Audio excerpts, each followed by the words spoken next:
Welcome to Thunkworks. I've got sent this box today and I'm going to open it up and show you what's inside. So this has been sent to me by Metz tools. They're a UK based tool company based in Lincolnshire, and they do a range of fabrication tools, mostly sheet metal working tools I think. And this particular tool is one of their bead rollers. Yeah, so this is one of their bead rollers, item number 180 0101. I don't know if you can see that from here, but they're the instructions. So that's the handle for it. That part there is the bench mount. It's pretty hefty, it looks like it's cast. Now this heavy lump is the main body of it.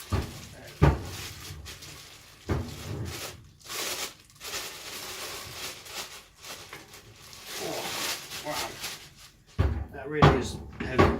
Right, and then we've got, so it looks like it's got a set of crimping dies already mounted to it, which is pretty cool. And then we've got 1, 2, 3, 4, 5, 6 different sets of other dies. So I'm gonna have a read through the instructions before I assemble it, just to check I'm doing it correctly. And then we'll have a look at what we got and see what we think.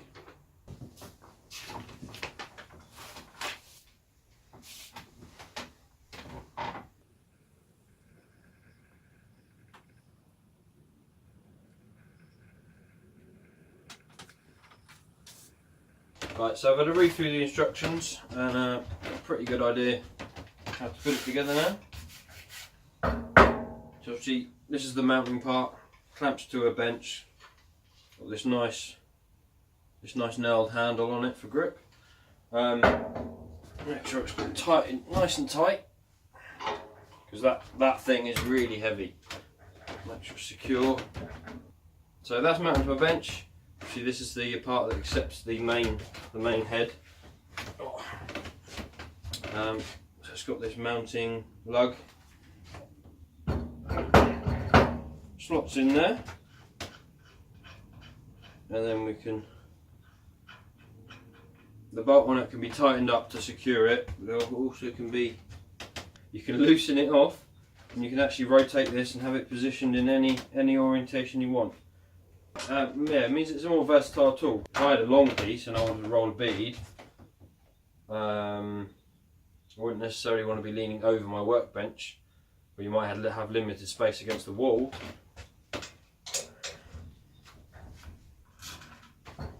So you could rotate the head,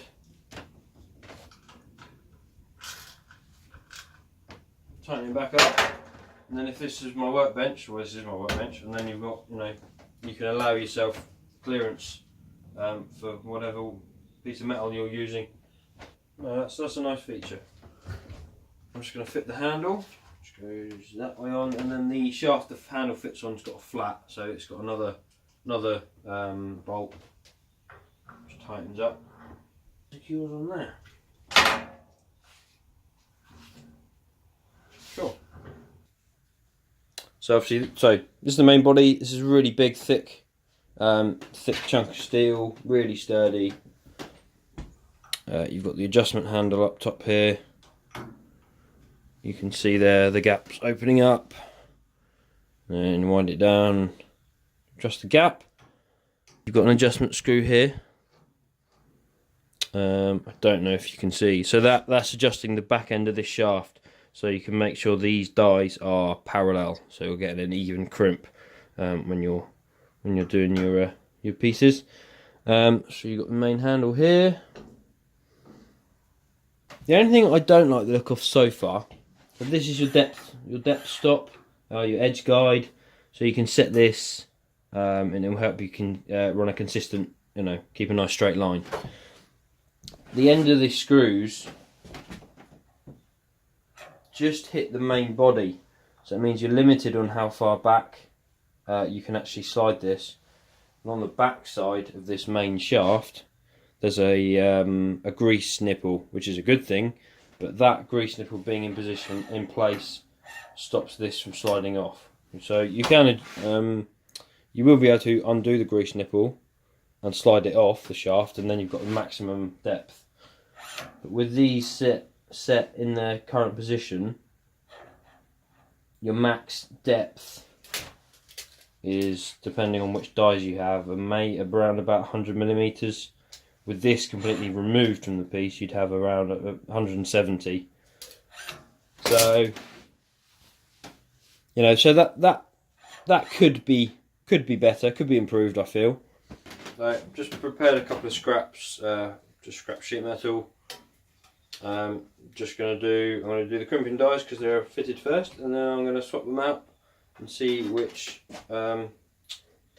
see what each die does. See what it does to the metal. Mine got that a bit tight. Gives it like a corrugated look.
So I've had a go with each of the dies now, and these are my results. So, so we've got crimped here.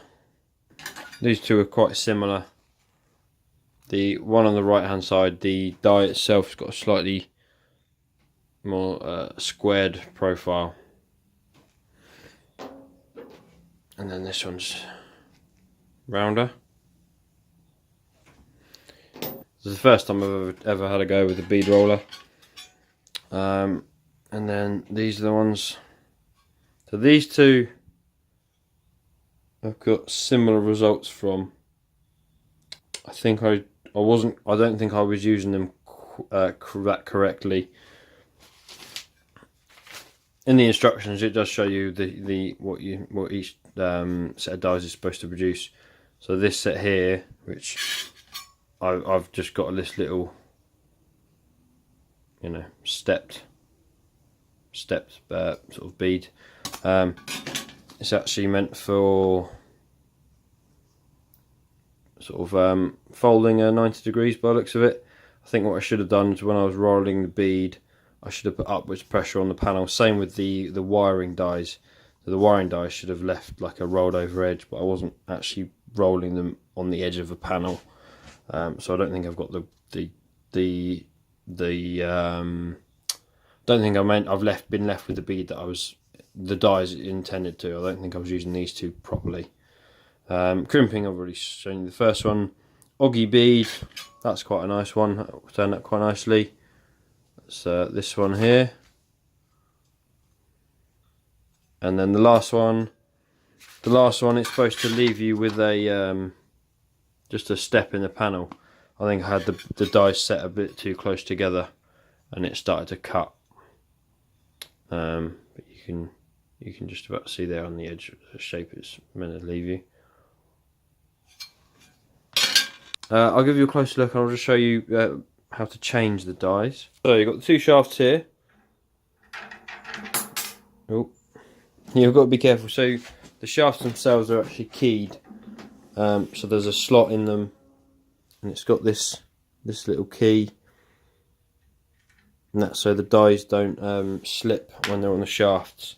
You've got these additional spacers which you need to use depending on the dies you need. So you can see the keyway cut into the die themselves. So they locate onto that keyway. You fit a washer, then one of the lock nuts goes on. And you just tighten it up. The bottom shaft is floating. I assume that's just aid alignment. I'll just move you around. So the top shaft has got this thumb screw. So when I adjust that thumb screw, the top shaft moves in and out.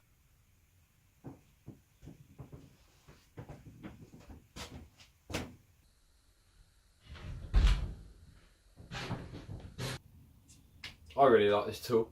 It's the first time I've ever used a bead roller. I will just mention the edge guys I talked about earlier. You can undo the thumb screw from the rear and actually slide these out.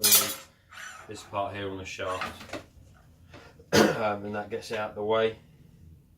Hopefully you've enjoyed watching this video. There'll be links in the description to the Metz tool website. If you can go and purchase one of these. I believe they're listed at £165 or thereabouts. I'm not sure if that includes VAT or not. I think it's plus VAT, but don't take my word for that. Go and have a look for yourself.